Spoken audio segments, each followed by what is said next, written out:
Halo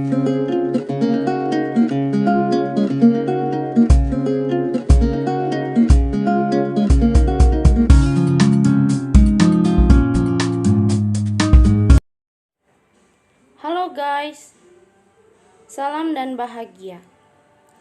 Kami dari kelompok 6 kelas 2A2 Prodi Akuntansi Universitas Sarjana Wiyata Taman Siswa Yogyakarta akan menganalisis penggunaan bahasa di dalam media, koran, majalah, iklan, poster, dan pamflet berdasarkan pembentukan kalimat dan keefektifan penggunaan bahasanya. Yang pertama, kami akan menganalisis penggunaan bahasa di dalam koran. Analisis kesalahan berbahasa pada berita 4, rumah terbakar di Jalan Jermal 6, Medan Danai. A. Kesalahan ejaan. Paragraf kedua. Kesalahan informasi yang dihimpun SIB di lokasi yang pertama mengetahui adanya kebakaran itu adalah tetangga korban, Ibu Punar dan Poniman, warga Jalan Jermal, di mana keduanya saat itu melintas di depan rumah Suheri dan melihat kepulan asap tebal serta api merembet ke rumah lainnya. Perbaikan. Setelah kata Jalan Jermal, seharusnya menggunakan tanda titik agar lebih jelas tepat. Pemberhentian tanda tersebut tidak seluruhnya menggunakan tanda koma. Paragraf ke-8. Kesalahan. Tidak ada korban jiwa dalam kebakaran itu. Untuk kerugian materi, masih kita lakukan perincian. Sedangkan penyebab kebakaran itu masih dalam penyelidikan, ujarnya. Perbaikan. Saat tanda kutip digunakan, maka tanda koma di akhir tanda kutip harus ditulis sesudah tanda kutip kemudian diikuti tanda koma.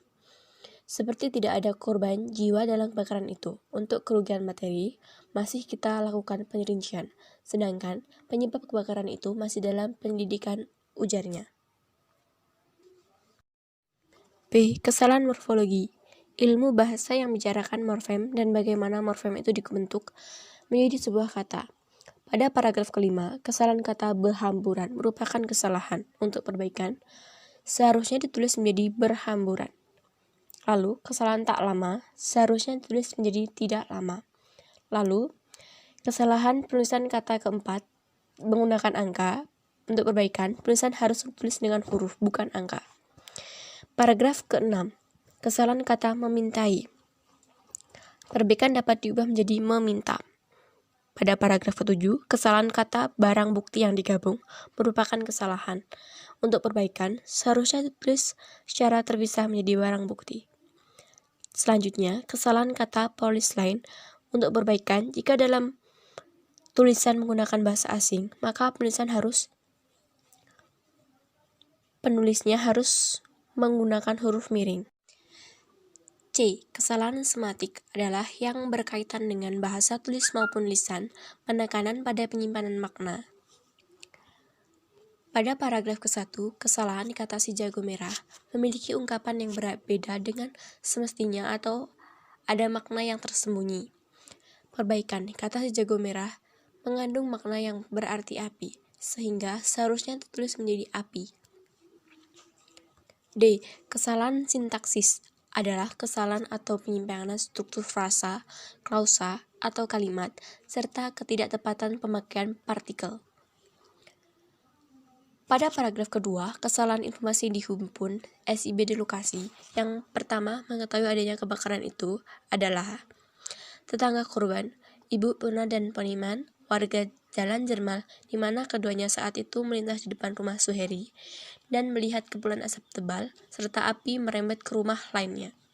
Untuk perbaikannya, informasi yang dihimpun oleh SIB dari lokasi bahwa yang pertama kali mengetahui adanya kebakaran tersebut adalah tetangga korban, yaitu Ibu Punar 63 dan Pak Poniman 51, di mana keduanya saat melintas di depan rumah Suheri melihat kepulan asap serta api yang merembet ke rumah lainnya.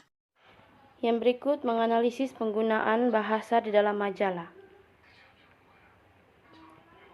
Yang pertama, membuat atau menggunakan cover semenarik mungkin agar pembaca merasa tertarik untuk membaca majalah tersebut. Membuat cover yang menarik bisa dilakukan dengan membuat cover dengan warna-warna terang atau cantik. Yang kedua, majalah harus mempunyai sasaran yang dituju. Entah itu majalah kecantikan, majalah dewasa, majalah remaja maupun majalah anak-anak. Yang berikut, penggunaan bahasa di dalam majalah diciptakan untuk semua lapisan masyarakat, di kota dan di desa maupun di gunung dan di lembah. Tidak ada yang dianak emaskan atau dianak tirikan, semuanya sama. 4.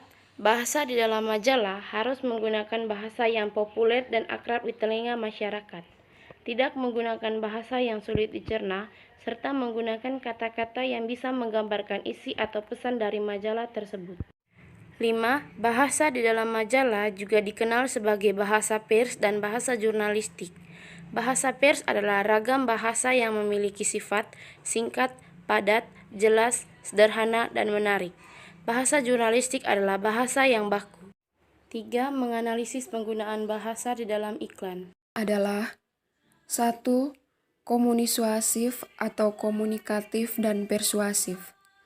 Artinya, bahasa yang digunakan di dalam iklan bertujuan untuk mengubah atau memengaruhi kepercayaan, sikap dan perilaku seseorang bertindak sesuai dengan apa yang diharapkan oleh komunikator. 2. Menggugah. Bahasa yang digunakan harus mampu mencermati apa yang dibutuhkan oleh konsumen serta memberikan perhatian bagi konsumennya.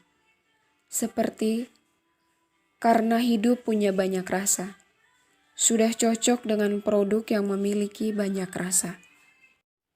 3. Persuasif atau membujuk.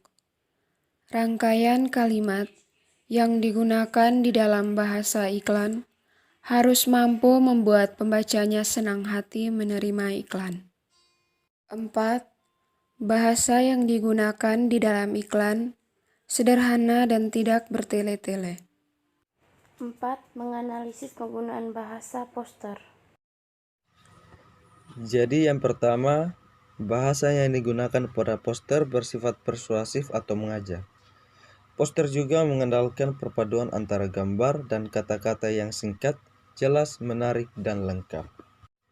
Yang kedua, menggunakan bahasa yang mudah dipahami oleh semua kalangan, baik itu orang dewasa hingga anak-anak.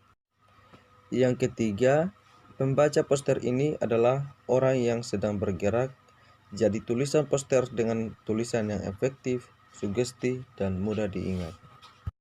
Yang berikut, menganalisis penggunaan bahasa di dalam pamflet. 1. Kesalahan yang ditemukan pada pernyataan kalimat pembuka, yaitu pada penggunaan kata disampaikan, kendaraan, dan tanda baca titik 2. Pembahasannya. 1. Kata disampaikan di plus sampai pluskan merupakan bentuk pasif dari menyampaikan yang artinya memberikan sesuatu pada yang dituju. Jika pada awal kata sudah ada kata pemberitahuan yang menjadi judul, maka kata disampaikan tidak perlu dituliskan lagi karena makna kata pemberitahuan sama juga pada makna kata disampaikan. 2. Penggunaan kata kendaraan merupakan bahasa yang tidak baku dan biasanya digunakan masyarakat pada bahasa lisan. Penggunaan yang benar adalah kendaraan. 3. Penggunaan tanda baca titik 2 tidak dibenarkan menggunakan jarak atau spasi setelah pernyataan pertama. Kesalahan yang kedua, penulisan kalimat pada nomor 1 yaitu hari Senin S_D Jumat, pukul 8 sampai 17 waktu Indonesia Barat. Hari Sabtu pukul 8 S_D 12.30 waktu Indonesia Barat. Pembahasannya, yang pertama, kalimat tersebut masih kurang jelas apa maksud dari keterangan hari dan waktu yang tertera pada pamflet tersebut. Seharusnya ditambahkan aturan parkir berlaku pada hari atau pukul berapa untuk memperjelas makna dari sebuah pamflet. Yang kedua, kata hari seharusnya tidak perlu dituliskan lagi karena Senin sudah menunjukkan nama hari. Yang ketiga, kata jum tanda petik at seharusnya tidak perlu menggunakan tanda petik, cukup Jumat saja. Yang keempat, penggunaan tanda baca koma antara hari dan pukul seharusnya dituliskan pada kedua bagian karena terdapat dua keterangan hari dan pukul.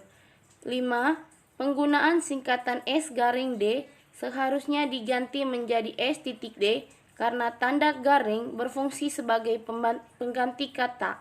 Contoh, darat atau laut. Thanks for watching.